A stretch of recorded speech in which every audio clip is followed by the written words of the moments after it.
Infinite potential is within you.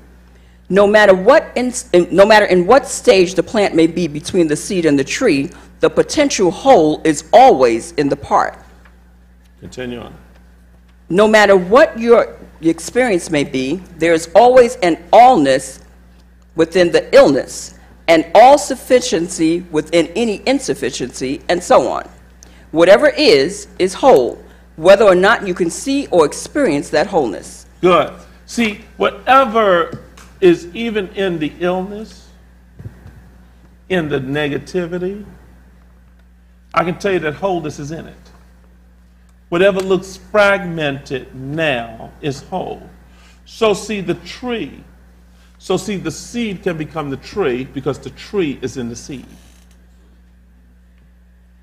That's why you never count the number of seeds that are in the apple, but you have to have faith in the number of apples that are trapped in the seed. And many of us, we look at the seed and despise the orchard because we don't focus on the potential. And see, our goal should be just to get the seed in the right environment so it can yield the very result. See, everything you desire right now is sleeping in you. What I'm living in today, Prophet Cynthia talked about her 5-bedroom home, and she has 2 homes. Amen.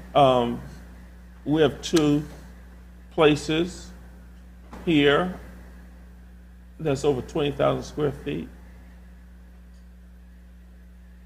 But do you not know that even when I was 10 years old, both of those things were sleeping in me? But see, what gets me excited is not what I have now. What gets me excited is what else is sleeping in me.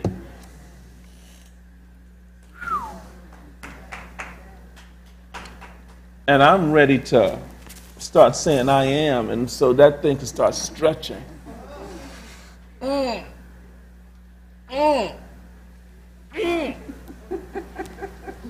I'm here. See, that's what I'm talking about. It will start to wake up. And when it's stretched, it's going to create tension. Because where it was comfortable before to have it, you're going to feel something stretching in you. And when you are having tension in your life, it's one of those cells beginning to wake up and rise up. Are you having some financial pressure? Something's waking up and rising up.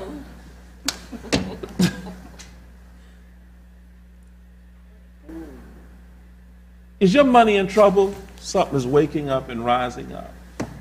Because see, that something could not be born. Ask a mother that's carrying a child until she starts feeling pressure. See, I know what I'm talking about. I just went through a major financial pressure. Why? Because I was giving birth to another baby.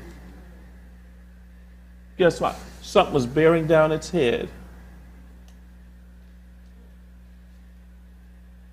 So the cervix can start to open up.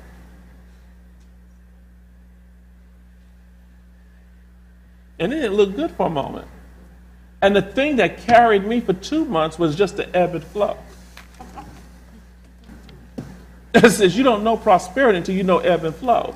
You can never see prosperity if everything was flat. A matter of fact, a flat line means it's dead.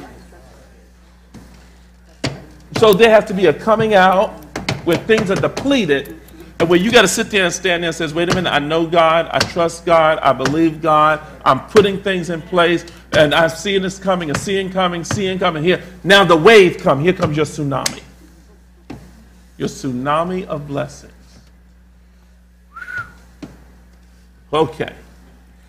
Read on, Prophetess Kelly. I'm too excited here.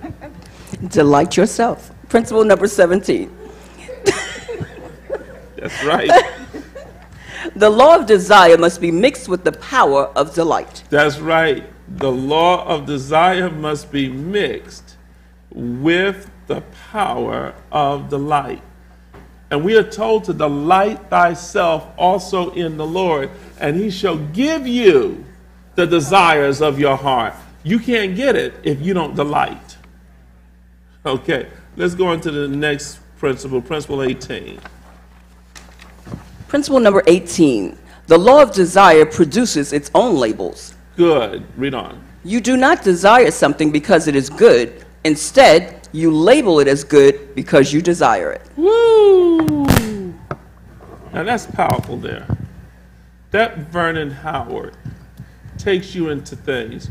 You do not desire something because it is good. Instead, you label it as good because you desired it. Wow. Principle 19.